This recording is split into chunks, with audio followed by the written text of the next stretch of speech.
This video is made possible by our generous supporters on Patreon. Check out patreon.com/NWR for all the details.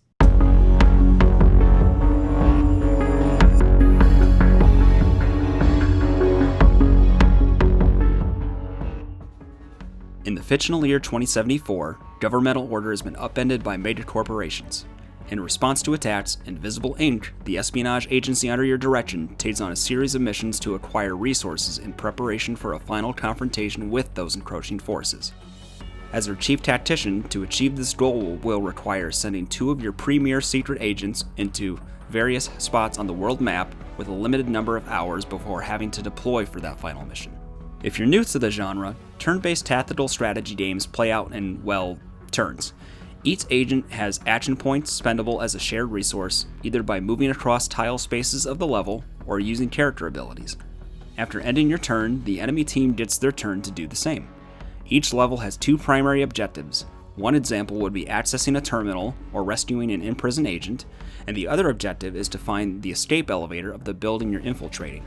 Scattered throughout are side missions, such as collecting credits via hacking terminals with the assistance of Incognita, the AI assistant who can also reprogram scouting bots, disable barrier lasers or surveillance cameras, and other neat tools as long as you have power, a resource that you gain in between each turn as well as collect on site. An alarm level is displayed in the corner, segmented into 5 pieces. Each passing turn, if a guard is alerted of your presence or hacking of a fixture that has daemons, such as malware, fills a segment, and once it's been filled completely, the alarm level increases, bringing with it additional obstacles to navigate, such as increased guard presence or re-engaging cameras that were taken out earlier. It creates this great tension knowing that every extra turn taken will result in more danger. Using action points each turn effectively, rationing power to hack terminals via Incognita, and deciding when to engage with enemies versus trying to sneak around them evoked similar feelings I had of Into the Breach. Every choice is important, and ultimately sets a stage for victory, or sets up a trap of your own making. Also like Into the Breach, each round brings a limited use rewind feature, pulling back one turn in case you've realized what a catastrophic mistake was made. But it's downplaying the lethal options that allows other features of this genre to shine. Most tactical turn-based games I've played have combat as a core function. You don't want to engage with enemies without a plan, and it's critical to get the jump on enemies, but often part of the win condition is to lethally remove enemy pieces from the battlefield. In Invisible Inc., stealth is your North Star, with combat meant to disarm, not deal in death. Enemies have a vision cone that stops agents in their tracks if seen. If you're close enough to find a blind spot, an agent can duck undercover and set up an ambush attack. Using hacking to disable cameras and open new avenues to get around enemy patrols is satisfying.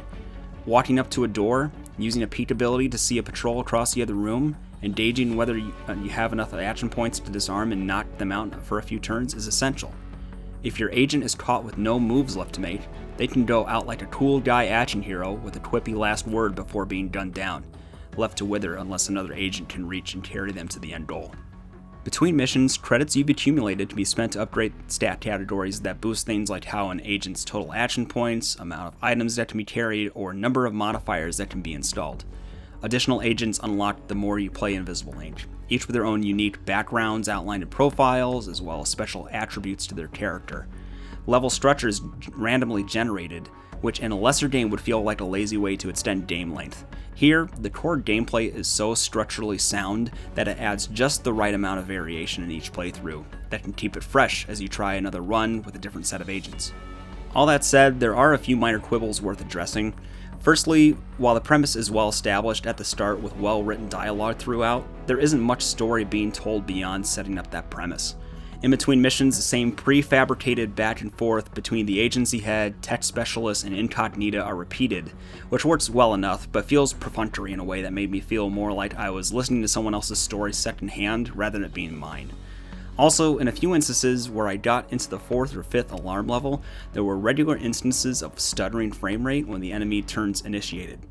I hadn't played this game on another console or PC, so I can't tell if it's Switch specific, but it's reminiscent of playing a game of Civilization in the later hours of a match when your computer's struggling to make the moves of all these pieces of the game board. Maybe something I wouldn't have noticed if I were a better super secret spy soldier. Invisible Inc., the stealthy turn-based tactics game originally released on PC in 2015, may have suddenly become my favorite release on the Nintendo Switch in 2020. Eschewing direct combat for a nearly purely stealth focus helps simplify without dumbing down the essential structure of what makes this genre great, and the efficiency that it demands for success is challenging but rewarding in ways that make me want to replay it over and over until I've scraped all the meat off that bone. If you find the XCOMs of the world alluring, but lament the random percentage chances of success combat that comes along with it, this is the game you've been looking for.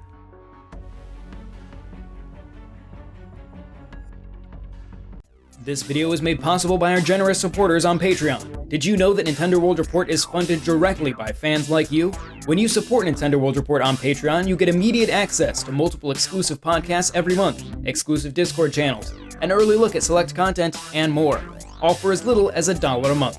Check out patreon.com/NWR for all the details.